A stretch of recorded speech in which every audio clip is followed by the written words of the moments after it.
There's a dire need to reform the criminal justice system and to reform the Diyat laws.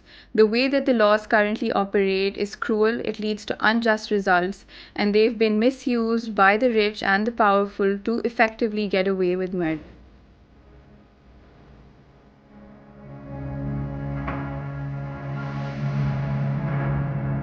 I'm Rida Hosain, and this is Case in Point on DawnNews English. Today, we're going to talk about the Diyat laws in Pakistan. We'll talk about the history of the law as it currently stands, and why many believe that it's time for a change. Firstly, a brief history of the Qisas and Diyat laws and a glimpse into the past. The history of the Qisas and Diyat laws can be traced to decisions of the courts in the 1980s, and it has been called by academics and by scholars as a judge-led process. While the law was eventually passed by Parliament, it was a process that was initiated and partly driven by the courts themselves. In a case from 1989 titled Federation of Pakistan versus Gul Hassan, various parts of the Code of Criminal Procedure and the Pakistan Penal Code were challenged on the basis that they did not provide for Islamic punishments and were repugnant to the injunctions of Islam. And the main ground for challenge was that they did not provide for Islamic punishments such as qisas, which means retaliation, and diyat, which means compensation. The Shariat Appellate Bench of the Supreme Court agreed with the challenge in the Gul Hassan case and found that Section 299 to 338 of the Pakistan Penal Code are against Islamic injunctions, and parts of the Code of Criminal Procedure were also declared as against Islamic injunctions. After the decision of the court, during the tenure of caretaker government of Ghulam Mustafa Jatoi, the Qisas and Diyat Ordinance of 1990 was passed, and this is also called the Criminal Law Second Amendment Ordinance of 1990, and it became an act of parliament during the tenure of Nawaz Sharif in 1997. Now we're going to talk about the law as it currently stands today. Qisas means equal retaliation, or what some have called just retribution. Diyat means compensation, blood money. The value of diyat is determined by the court in accordance with Section 323 of the Pakistan Penal Code. The way that our criminal justice system operates, there are those offences which are compoundable and those offences which are non-compoundable. In case of a compoundable offence, it is possible for the victim, where the victim is alive, or the heirs of the victim, to enter into a compromise and to pardon the offender. In case of a non-compoundable offence, it is not possible for any such compromise to be reached, and the state has a duty and a responsibility to prosecute those offences. The way that our criminal law deals with murder and manslaughter, and the way that the courts have dealt with it in the past, it is largely, barring certain exceptions, both murder and manslaughter are regarded as compoundable offences. The fault largely lies in the law itself. Section 309 of the Pakistan Penal Code, which pertains to deliberate murder, states that at any time the heirs of the victim may, without any compensation, waive their right to qisas. Section 310, which also pertains to deliberate murder, states that the heirs of the victim may at any time, by accepting mutually agreed compensation, compound the offence.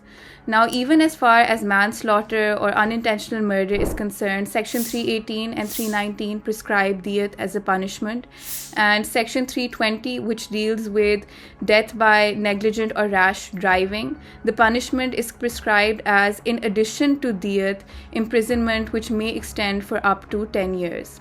Section 345 of the Code of Criminal Procedure contains a table and a schedule of compoundable offences, and both murder and manslaughter are included within the schedule of compoundable offences. The effect of the law as it stands is that murderers end up walking free. The law allows the parties to enter into a compromise to privatize justice, and murder is not considered a crime against the state. It is treated as a private issue between the parties, and it is treated as an issue between individuals essentially, as opposed to an issue that with the state itself. There have been various exceptions which have also been carved out in the law, and one of the exceptions is contained in Section 311 of the Pakistan Penal Code and is the principle of fasad fil arz. This means creating disorder in the community and causing mischief on earth. If the courts are of the view that an offence falls within the scope of creating disorder and causing mischief, they retain the discretion to punish an individual regardless of the fact that a compromise has been entered into between the parties and regardless of the fact that the heirs of the victim have pardoned the offender. When considering whether the principle of fasad fil arz engages or not, the courts will consider the past conduct of the offender, whether any other crimes have been committed prior, and the courts can also consider the nature and manner in which the crime was carried out. And if the court is of the view that the crime has been carried out in an especially heinous and brutal manner, they retain the discretion to punish an individual regardless of the fact that a compromise has been entered into.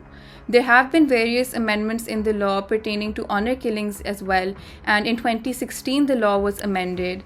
In the amendment, offences committed in the name or on the pretext of honor were included in the definition of fasad fil arz, and in Section 311, a punishment of life imprisonment was also prescribed for honor killings. And there are various loopholes and gaps with this amendment, and for this amendment to engage, it must be shown that it was an offense committed in the name or on the pretext of honor. And we saw how this played out in Kandil Baloch's case, where her brother was eventually acquitted based on a compromise which was reached between the parties. This was possible because the Lahore High Court found that it was not an honor killing and it was an ordinary murder which was compoundable. And in this case, there was evidence which showed that it was an honor killing. Her brother admitted that he killed his sister because of her videos and because of her pictures. And there's a statement in which he said that Kandil ko uski videos aur uski tasveeron ki wajah se qatl kiya.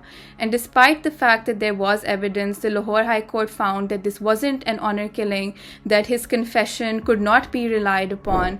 And since it was a simple murder, it was compoundable and a compromise was entered into between the parties. So if the principle of fasad fil arz engages, or if it can be shown that it was an offense in the name of honor, or if the court rejects a compromise, there may be an exceptional situation which is created. However, what is crucial is that when an individual is charged with both compoundable and non-compoundable offences, the state must prosecute the non-compoundable offences. And in a judgment by Justice Asif Khosa, he has very clearly stated that where an individual has committed a non-compoundable offence, the non-compoundable offence remains non-compoundable despite the fact that a coordinated or connected compoundable offence has been committed alongside it. And so the non-compoundable offence must be prosecuted by the state separately. There's a dire need to reform the criminal justice system and to reform the Diyat laws. The way that the laws currently operate is cruel, it leads to unjust results, and they've been misused by the rich and the powerful to effectively get away with murder. One of the issues is of forced compromises, and in his book, Raymond Davis, a CIA contractor that shot 2 men dead in Lahore, wrote about how the victims' families were forced to accept the compromise and were forced into accepting blood money. And he writes that intelligence officials applied as much pressure as was needed to get them to accept the diyat. The victims' families were not allowed to meet with their lawyer, and Raymond Davis went on to write that the women were indeed the ones taking it the hardest. Some of them had tears in their eyes, others were sobbing outright. And the fact that a CIA contractor committed a murder of 2 Pakistani citizens in the territory of Pakistan and was let off based on what he even called a forced compromise was a shameful indictment of our criminal justice system. And even today, the courts do not ascertain whether the compromise has been entered into, whether it was genuine or whether it was forced. The other thing that scholars have pointed to is the fact that blood money played a very different role in 7th century Saudi Arabia, where there was no formal judicial system and where the state did not play the role that it plays today. And so these laws cannot be looked at devoid of context. And finally, there is views by Islamic scholars which also supports the case for reform. And Tahir Wasti in his book cites the view of Muhammad Asad, who writes that victim's family pardoning an offender should only have the effect of mitigation of sentence in the case of intentional murder, and the forgiveness should be from the whole community, not just from the individual. Ghulam Ahmed Pervez, who's also an Islamic scholar, claims that intentional murder should be considered a wrong not just against a particular person, but against society as a whole. So there are Islamic scholars and there is Islamic jurisprudence as well which supports the case for reform. And reform is the only answer, because the way that our criminal justice system is operating, it is favoring the accused, and it is quite literally letting people get away with murder.